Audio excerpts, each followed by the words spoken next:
Olá, sejam todos bem-vindos mais uma vez nesse nosso pequeno instante de estudos aqui no grupo de estudos Irmã Angélica.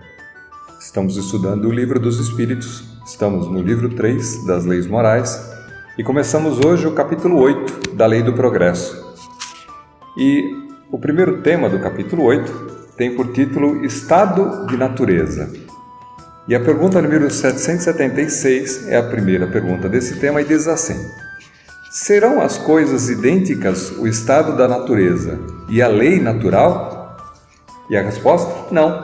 O estado de natureza é o estado primitivo.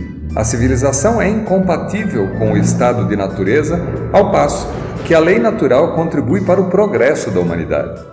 O estado de natureza é a infância da humanidade e o ponto de partida para o seu desenvolvimento intelectual e moral, sendo perfectível e trazendo em si o germe do seu aperfeiçoamento. O homem não foi destinado a viver perpetuamente no estado de natureza, como não foi a viver eternamente na infância. Aquele estado é transitório para o homem, que dele sai por virtude do progresso da civilização. A lei natural, ao contrário, rege a humanidade inteira e o homem se melhora à medida que melhor compreende e pratica.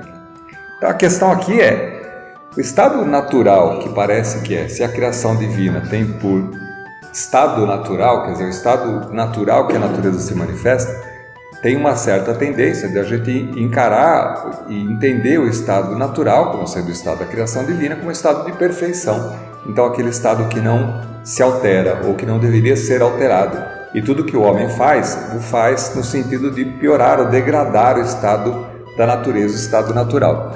E o texto deixa claro que é o seguinte: o estado da natureza é o estado inicial, quer dizer, aquele que é o palco pronto para ser executado, mas as leis naturais, que são aquelas que definem como é que se desenvolve o espírito, né? Quais são as regras do desenvolvimento do universo inteiro, estabelecem que esse é apenas um ponto de partida. É natural que o homem, à medida que exerça a sua inteligência e manifeste a sua inteligência agindo sobre o estado natural, agindo sobre a natureza, modifique a natureza. Então, inicialmente, por não ter o conhecimento pleno, o homem pode, e assim faz, alterando a natureza, nem sempre para o bem. Então, a gente sabe, como por exemplo a questão da mudança climática que a gente vê hoje, consequência da evolução do homem, da maneira atabalhoada, vamos dizer assim, da utilização dos recursos naturais, de como usar esses recursos naturais em benefício da própria humanidade e mantendo a integridade do planeta. Então a gente está num momento agora em que os erros cometidos pelo progresso, pela evolução, por mais escolhas que o homem fez nessa progressão, faz com que ele sofra as consequências das alterações que ele provocou no estado da natureza. Mas tudo isso já era entendido e concebido e previsto na lei da evolução, na medida em que o homem precisa manifestar o seu livre-arbítrio, tomar decisões e fazer alterações no estado natural para alcançar um estado melhorado, nem que seja sofrendo as consequências disso, para que depois ele aprenda que ele deveria agir diferente. Então começamos por receber o retorno das ações mal feitas, vamos dizer assim, ou em desacordo com a lei natural. Começamos a fazer correções de rumo e começamos a tomar mais consciência qual deveria ser a nossa atuação junto à natureza. Não quer dizer que seja simplesmente deixar a natureza quieta e não mexer mais com ela, mas significa utilizar de inteligência no manejo da natureza. É inegável o que o homem fez, por exemplo, modificando as cidades, o convívio social, com o saneamento básico, por exemplo, o que fez com que os grandes conglomerados humanos, que sofriam de doenças muito graves e que dizimavam grandes populações, como a disenteria, por conta de um não tratamento da água que era utilizada pelo homem e que provocava várias doenças para a comunidade inteira, o avanço do desenvolvimento da inteligência e da ciência fez com que a gente progredisse na questão do saneamento básico. Então isso promoveu, junto com outros aspectos, como por exemplo o desenvolvimento da ciência, uma maior longevidade do homem. A gente tem uma vida muito mais longeva, muito mais saudável do que se tinha no início. Então o desenvolvimento, a evolução, As leis foram fazendo com que o homem buscasse a sua melhoria, e essa é a lei natural, a lei da evolução, modificando o estado natural, que era aquele estado primeiro do estado da natureza, é a natureza intocada, né? Fazendo com que essa natureza, que antes era intocada, fizesse melhorias para a convivência do homem na natureza. Logicamente, como a gente já disse em várias oportunidades, o fato do homem começar a ter livre-arbítrio e começar a agir sobre a natureza provocou nem sempre acertos, a gente provocou muitos erros também e sofre as consequências dos erros. Mas que os erros têm por finalidade permitir ao homem, através da análise das consequências das suas atitudes, com que ele se melhore, com que ele evolua. Pergunta número 777. Tendo o homem, no estado de natureza, menos necessidades, isento se acha das tribulações que para si mesmo cria, quando num estado de maior adiantamento. Diante disto, que se deve pensar da opinião dos que consideram aquele estado como o da mais perfeita felicidade na Terra. Ou seja, viver no estado natural como sendo a felicidade plena e perfeita. Natureza intocada, o homem convivendo na natureza sem nenhuma afetação, sem nenhuma alteração do meio da natureza, como sendo a felicidade plena. E a resposta: que queres? É a felicidade do bruto. Há pessoas que não compreendem outra. É ser feliz à maneira dos animais. As crianças também são mais felizes do que os homens feitos. Ou seja, à medida em que a gente desenvolve necessidades, desejos, que a gente pretende e vai atrás de melhorias, de mais conforto, de alguma coisa que seja mais agradável, e que mesmo que o conceito de felicidade esteja aqui de uma certa maneira deturpado pela nossa consciência, quando a gente acha que o conforto trará a felicidade, por exemplo, a gente sabe que a felicidade não vem disso, mas esse exercício de manipulação do meio natural para atingir o que se considera benefício é um estado que é puxado pela lei da evolução, pela necessidade, pelo desejo do homem de alcançar a felicidade, e está tudo dentro de um princípio que move o homem na direção da evolução, mesmo que isso nem sempre represente à primeira vista uma evolução. Aqueles que consideram que o estado feliz da natureza, aquele estado primeiro, está muito mais próximos do animal, da convivência animal, que para o animal o estado natural é um estado perfeito, sem alteração, do que do homem mais desenvolvido, do que a civilização mais desenvolvida. É natural que a gente vá, à medida em que vai se desenvolvendo, se distanciando um pouco desse estado natural, até o ponto que a gente, através da evolução, consiga reconhecer que é possível conviver com o estado natural possível, ou seja, a administração da natureza com equilíbrio, preservando certos estados naturais, vamos colocar assim, para que a natureza, o equilíbrio da natureza se mantenha, clima, água, tudo que é necessário para que o mundo seja funcional, ao mesmo tempo em que as civilizações possam se desenvolver. Até o desenvolvimento da civilização e da inteligência do homem adequado ou combinado com o estado de equilíbrio natural que permite com que o planeta, com que a natureza possa se manifestar de uma maneira equilibrada, sem as perdas que a gente tem, que a gente encontra hoje. Pergunta número 778. Pode o homem retrogradar para o estado de natureza? Ou seja, o homem pode regredir para voltar para o estado de natureza? E a resposta: não. O homem tem que progredir incessantemente e não pode volver ao estado de infância. Desde que progride, é porque Deus assim o quer. Pensar que possa retrogradar a sua primitiva condição fora negar a lei do progresso. Que a gente está tentando dizer aqui, fala assim, não dá para voltar atrás, fala assim, os estragos já feitos na natureza precisam ser de alguma maneira corrigidos, mas estabelecerá um novo estado diferente daquele estado primeiro, daquele estado da natureza primeiro. Será um estado diferente, manipulado, mais equilibrado pela inteligência e por decisões bem tomadas, se a gente tomar decisões boas, se a gente começar a corrigir as decisões do passado. E a gente entra num outro tema desse mesmo capítulo 8, da Lei do Progresso, que é Marcha do Progresso. Pergunta número 779, diz assim: a força para progredir áurea o homem em si mesmo ou o progresso é apenas fruto de um ensinamento? Ou seja, o homem sozinho tende à lei do progresso ou isso ele aprende com o convívio social? E a resposta? O homem se desenvolve por si mesmo, naturalmente, mas nem todos progridem simultaneamente e do mesmo modo. Dá-se, então, que os mais adiantados auxiliam o progresso dos outros por meio do contato social. E aqui começa, de novo, a manifestação do livre-arbítrio. À medida em que o homem sente necessidades ou acha que pode melhorar e pode ter uma situação melhor, ele evolui nesse processo. Então, esse desejo de mais conforto, esse desejo de arrumar a casa, de fazer com que as coisas funcionem de uma maneira mais agradável, que seja mais fácil, é um desejo que está no nosso íntimo, na implicação de que, eu já comentei aqui algumas vezes, falo assim, nós somos criaturas divinas criadas na imperfeição. Temos dentro de nós um cerne, que é o cerne da perfeição. Temos uma certa lembrança do que é a perfeição. E essa motivação, essa saudade que a gente tem da perfeição, essa saudade que a gente tem do estado primeiro, que era o estado da criação divina, porque somos criaturas divinas. Temos em nós essa ausência, esse desejo de alguma coisa melhor. E essa manifestação do querer melhorar, dessa saudade de alguma coisa que a gente não sabe exatamente o que é, mas é de um estado mais feliz, faz com que o homem tente localizar, através das suas atitudes, das suas ações, estados mais felizes. O que vai fazer com que a gente vá caminhando, escolhendo coisas que parecem para a gente a felicidade.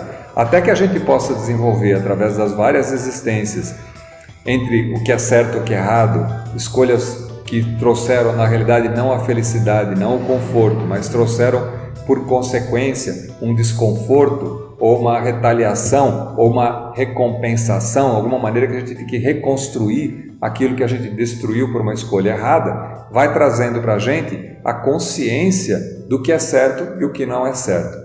A gente tem um grande guia dentro de nós, que é a nossa própria consciência, que as leis divinas e naturais estão impressas dentro de nós, de uma certa maneira a gente conhece, mas muitas vezes esse conhecimento que a gente tem do que já é certo e o que é errado, que são as leis divinas ou naturais, fica ofuscado pelas demandas que a gente tem no mundo exterior. Pelo excesso de informação, por procurar fora e não dentro de si, a gente acaba sendo levado a tomar atitudes que muitas vezes não combinam com as leis divinas e naturais, e por causa disso a gente sofre as consequências. Então o mal, como a gente já disse outras vezes, é a manifestação contrária à lei divina e natural, fazendo com que a gente sofra as consequências de ter escolhido uma lei antinatural, mas que só tem por objetivo fazer com que a gente acerte o passo, com que a gente descubra que escolhas mal feitas no passado trouxeram consequências e que a gente deve então tomar mais cuidado para escolhas futuras que vão sendo feitas. É a escolha da semente que a gente vai plantar, que garantirá para a gente uma colheita melhor no futuro. Pergunta número 780. O progresso moral acompanha sempre o progresso intelectual? Decorre deste, mas nem sempre o segue imediatamente. Ou seja, o progresso moral acontecerá naturalmente na medida em que a gente, avaliando as consequências dos nossos erros, a gente vai percebendo que magoou as pessoas e que se magoou nessa situação também. Ele não está par e passo com o intelectual, porque o intelectual depende muito mais de conhecimento próprio, de dedicação e conhecimento, e a gente sabe o quanto de crescimento ou de conhecimento intelectual já foi mal utilizado pela humanidade. Diferenciação, por exemplo, quando um indivíduo consegue adquirir um certo conhecimento que a grande maioria não tem, a tendência natural, como seres imperfeitos que somos, é utilizar esse conhecimento em benefício próprio em detrimento dos outros. Então, em vez de fazer com que esse conhecimento seja colocado em favor da comunidade toda, da humanidade toda, a nossa primeira tendência como seres imperfeitos é falar, opa, já que eu sei disso, vou usar isso em benefício próprio, vou tentar me facilitar, me favorecer. Eu quero a felicidade. Se os outros estão querendo também, eu não sei, mas eu vou querer puxar a brasa para a minha sardinha primeiro. Né? Se sobrar alguma coisa, depois eu dou para os outros. É a nossa velha função de caridade. Né? Aquilo que está sobrando em casa eu dou para os outros. A gente não tem ainda a cultura espiritual, vamos dizer assim, de compartilhar, de repartir aquilo que a gente tem, mesmo aquilo que a gente tem como sendo, reconhecendo o irmão como sendo um igual a nós e que merece o mesmo nível de satisfação que nós temos. A gente até quando lembra, porque tem uma grande maioria de pessoas no mundo terreno ainda que não lembra disso, que só acumula, mas quando a gente lembra porque está incomodando em casa, está entulhado, está atrapalhando.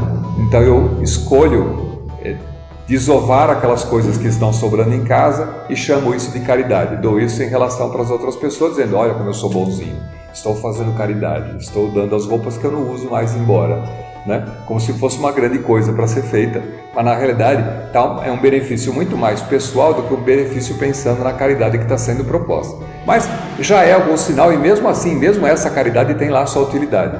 Ela também serve de alguma maneira, porque aquele que recebe está pouco se lixando se você jogou fora, se você não queria, mas não. Se ele não tem, ele vai ficar feliz em receber. Mas, por isso que o escândalo é necessário, mas ai daquele pelo qual aconteça. Porque aquele que pratica, aquele que faz dessa maneira, não tem o ganho esperado e mais tarde descobrirá que não teve esse benefício todo que ele esperava, a prática da caridade como ele fez, mas de alguma maneira já adiantou num nível social, já serviu para alguma coisa e alguém, por exemplo, passou menos frio por conta daquela situação que foi gerada.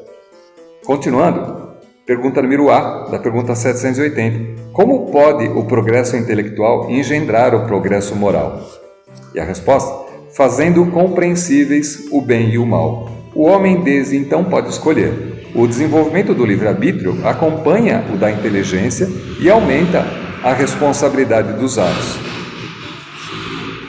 Qual que é a história aqui? Na medida em que a gente desenvolve a inteligência através de um conhecimento mais complexo, né? E as ciências, o exercício das ciências, da inteligência e do aprendizado vai trazendo para a gente muito mais, é como aprender a jogar xadrez. A gente começa a pensar nos lances futuros, não só no lance presente. Então, o conhecimento, o adquirir conhecimento, começa a fazer com que a gente aprenda a raciocinar sobre as coisas. Não só sobre aquele fato em si, mas a previsão, a previsibilidade sobre as atitudes atuais. Quando a gente vai desenvolvendo a inteligência, a gente começa a vislumbrar consequências das nossas atitudes. Então é natural que a evolução moral, de uma certa maneira, acompanhe, não exatamente, mas de uma certa maneira, acompanhe o desenvolvimento intelectual, porque a gente começa a ter consciência do mal que provoca, ou do bem que deixa de fazer.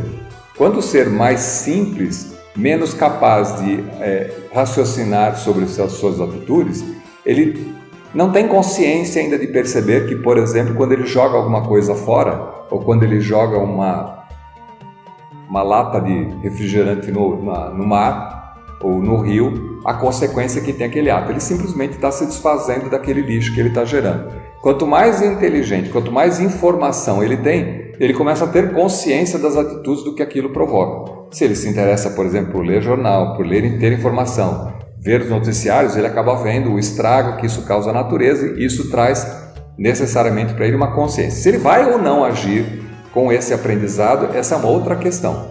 O que vai fazer com que a gente modifique as nossas atitudes é quando a gente começa a tomar resposta das atitudes que a gente fez. Quando a gente começa a ter um problema de mudança climática, onde nós estamos sendo afetados, quer seja por excesso de chuva, por excesso de calor, por excesso de frio, em situações que não eram antes pensadas, e a nossa vida começa a ser atrapalhada por conta das alterações que nós estamos provocando no clima, a gente começa a ser chamado a atenção e falou: opa, eu preciso repensar, eu preciso fazer alguma coisa. Se eu me interesso, se eu desenvolvo minha inteligência. Se eu sou um simples meio nesse processo e não desenvolvi, não tenho nenhuma capacidade de consciência, eu simplesmente vou achar, ou vou achar, como a gente poderia julgar isso nos primórdios da humanidade, achar que Deus está bravo com a humanidade e que por causa disso alguma coisa eu fiz de errado e que Ele está me punindo, que Ele está punindo a nossa aldeia, está punindo a nossa vila e que por conta disso vamos fazer um sacrifício para amainar, para apaziguar as divindades, para que elas nos auxiliem, para que elas... O que a gente não é concebível nos dias de hoje, pelo menos na vida civilizada, esse tipo de atitude. Então ele fala: opa, peraí, tem alguma consequência. Nessa atitude é melhor ser ateu, porque o ateu, na existência de uma consciência de que existe uma deidade, que existe Deus, que se manifesta como inteligência suprema, e coloca tudo isso pendurado nas costas da ciência, o homem tem mais chance de se considerar como sendo agente responsável pela situação que ele está causando.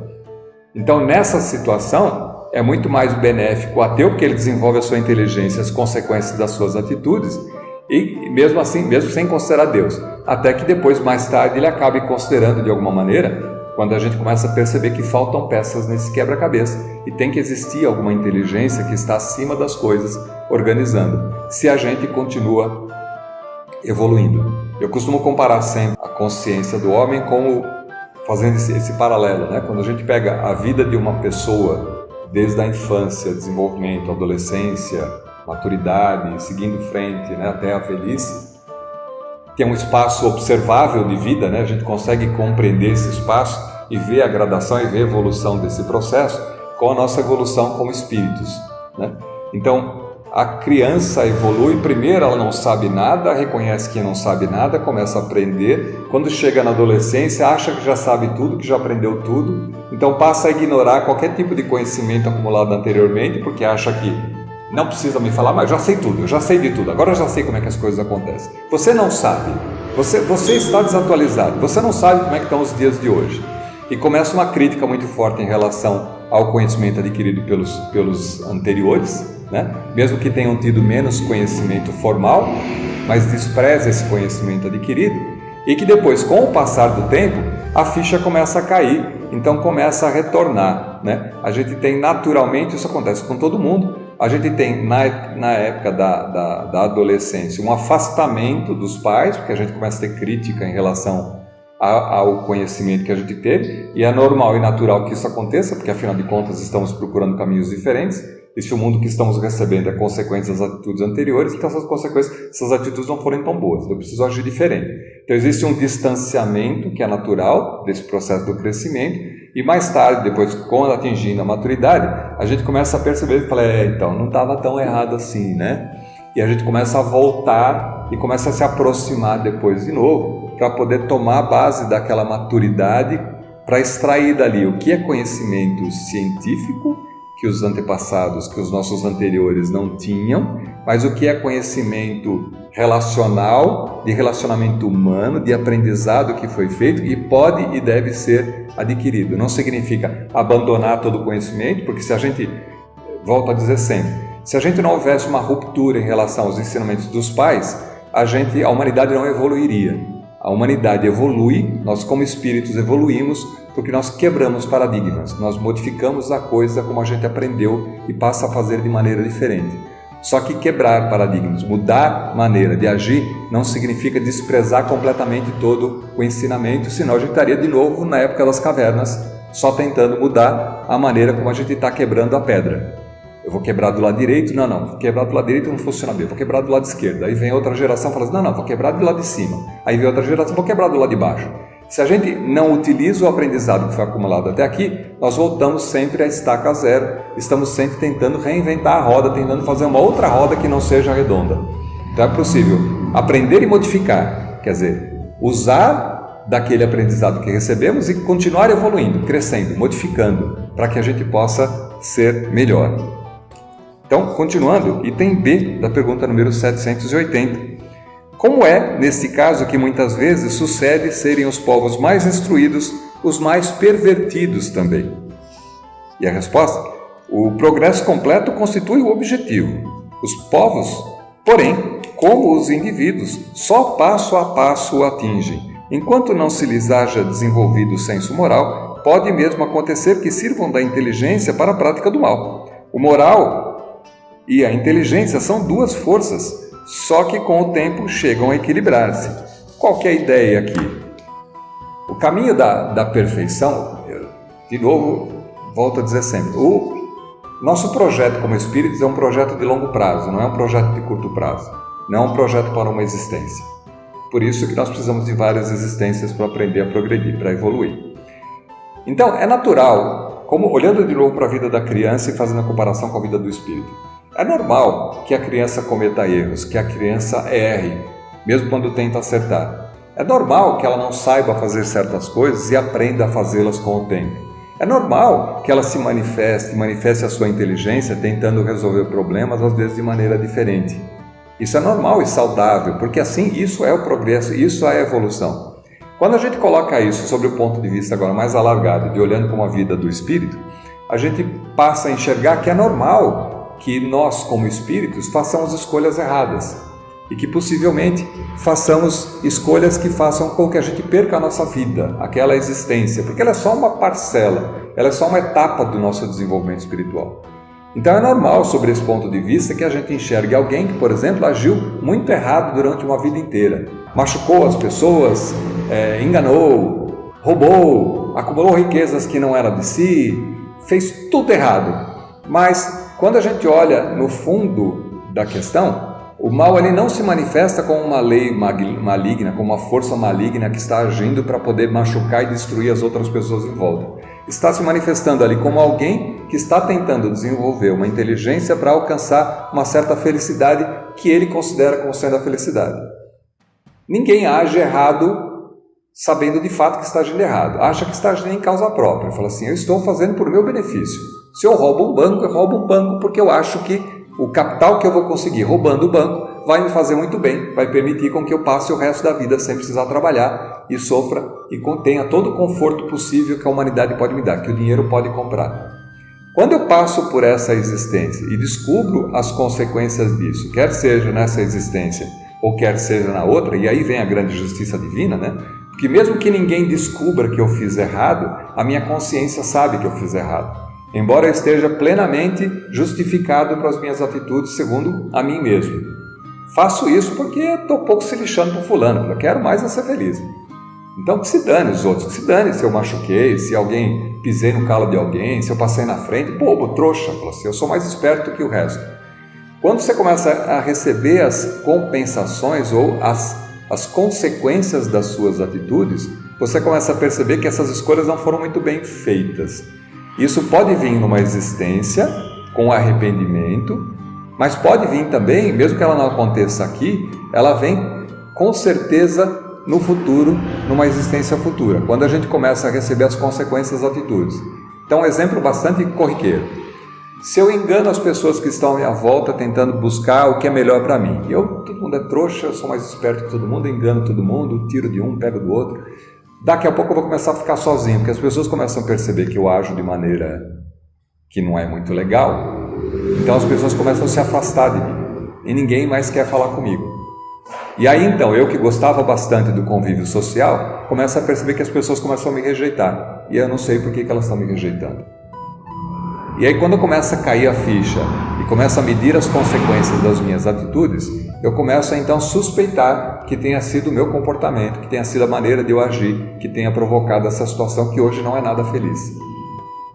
Se eu soubesse, eu agiria diferente. Se eu soubesse, eu vou tentar corrigir. Eu vou tentar então beneficiar aquelas pessoas que eu machuquei, que eu magoei. Eu tenho consciência agora que eu devia ter agido diferente. Essa tomada de consciência, o desejo de fazer de maneira diferente, se acontece numa existência, que é muito duro de acontecer, difícil de acontecer, mas pode acontecer, existem casos que acontecem, ela ainda pode se dar nessa existência, mas ela não para por aqui, ela continua, porque na erraticidade, quando a gente desencarna e vai para a erraticidade, a gente continua sendo a mesma pessoa com a mesma consciência. E que muitas vezes aquilo achou que ia trazer um estado futuro mais feliz, traz um estado de infelicidade e um desejo de recompensar, um desejo de reconstruir, de auxiliar aqueles que eu prejudiquei, porque a minha consciência começa a não me deixar em paz. Fala assim, eu não estou em paz agora tendo consciência que eu machuquei as outras pessoas para um benefício que nem foi tão benefício assim.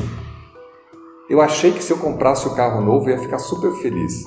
Uma semana depois o carro já não está mais cheirando novo. Então será que esse era o carro que eu queria? Será que não é um outro carro então? Porque esse carro aqui não me trouxe a felicidade que eu esperava. E aí ou eu continuo a tentar fazer com que eu mude de carro e compre um carro melhor, mais novo, mais potente, mais possante, mais bonito, e posso ter a mesma frustração na sequência, ou eu começo a perceber que talvez não esteja aí aquilo que eu estou buscando.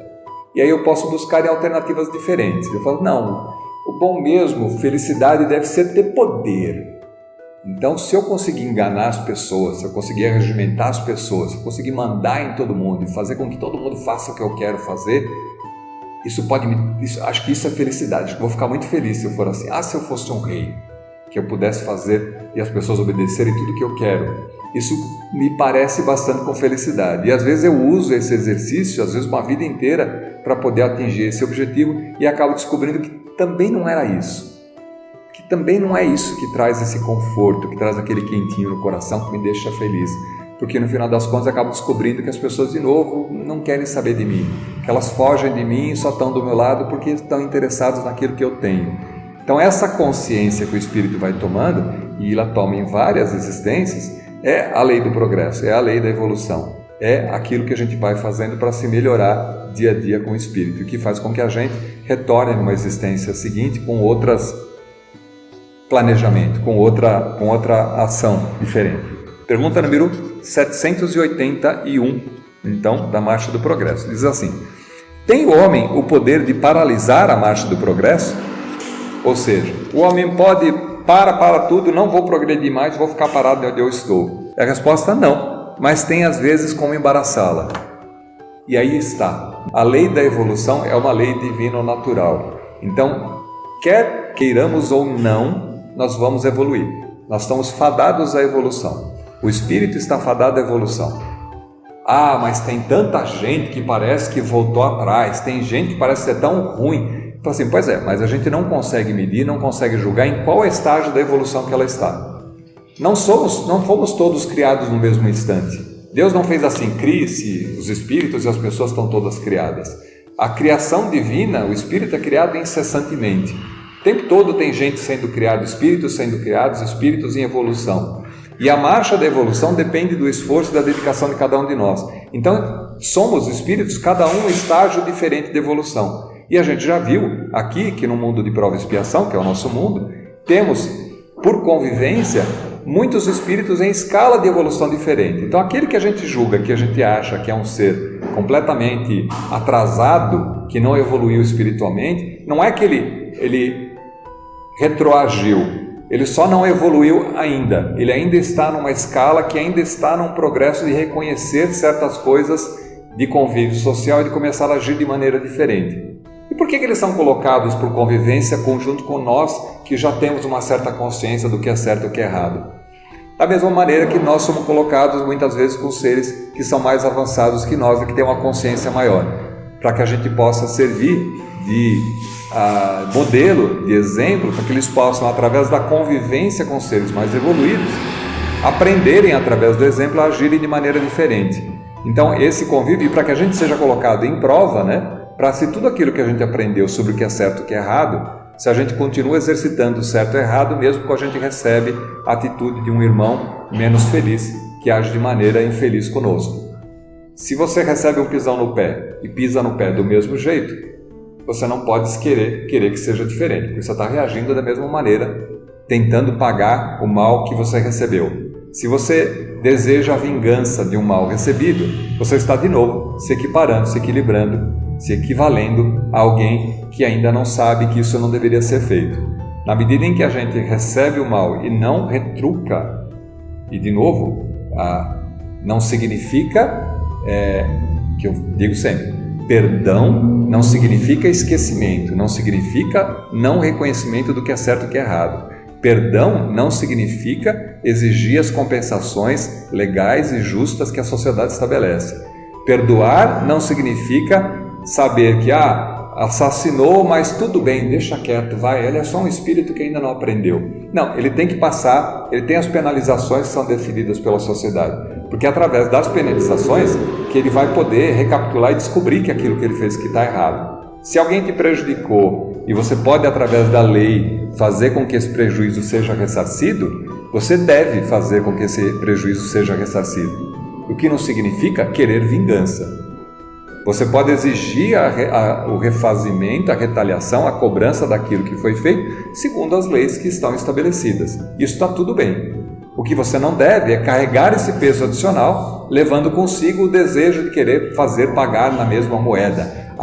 Vai ver comigo quando eu puder me vingar daquele mal que você me fez.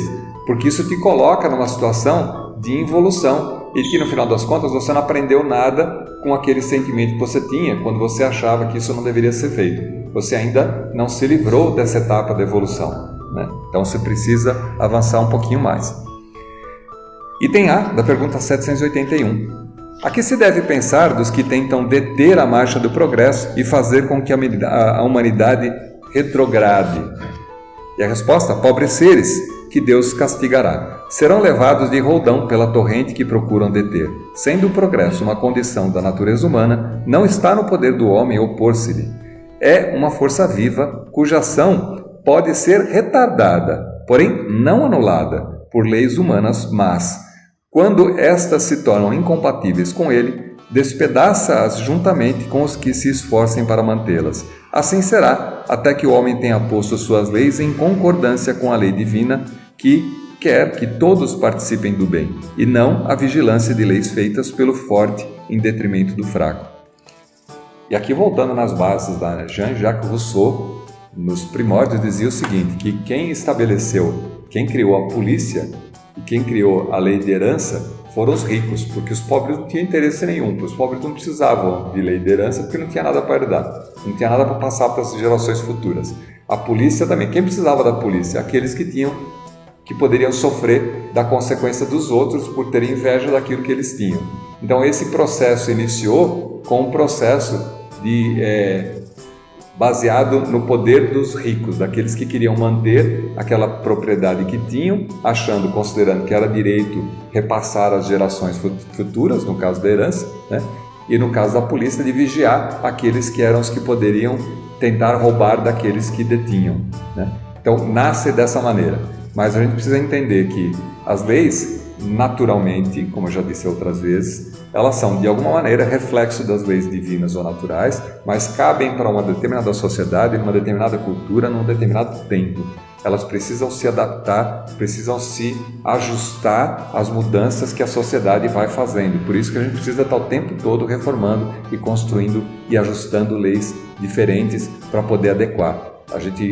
Exemplo rápido, internet causou, por exemplo, uma grande reflexão sobre as leis, porque o que é certo num país não é certo no outro país, e quando o crime é cometido num país onde aquilo não é crime, mas o efeito acontece num país onde aquilo é crime, criou um problema absurdo. Então nós, como humanidade, estamos tendo que digerir sobre essa coisa, como é que a gente resolve essas questões.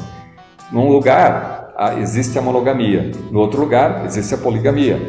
Então, várias questões sociais diferentes são adequadas para a sociedade, para o país, para a cultura e para aquele momento, para aquele tempo que a humanidade vive. Isso é uma demonstração da nossa imperfeição ainda como espíritos, na medida em que, o texto diz, à medida que a gente vai evoluindo como espíritos, é natural que as nossas leis humanas comecem a ficar mais próximas cada vez das leis divinas, até que há de chegar ao ponto no desenvolvimento do espírito humano, onde a gente não precisará mais de leis para definir o que é certo e errado, porque nós teremos as leis divinas ou naturais nos guiando para saber o que é certo e o que é errado. No final das contas, todos nós sabemos o que é certo e o que é errado, pela nossa consciência. Só que usar isso de uma maneira social, como uma regra moral, ainda não é possível por conta do nosso estado atual de adiantamento. Mas o progresso virá. Então o progresso virá à medida em que a gente vai evoluindo. Como comentado na pergunta anterior, o desenvolvimento, o progresso, a evolução é uma consequência de uma lei natural. Todos nós progrediremos.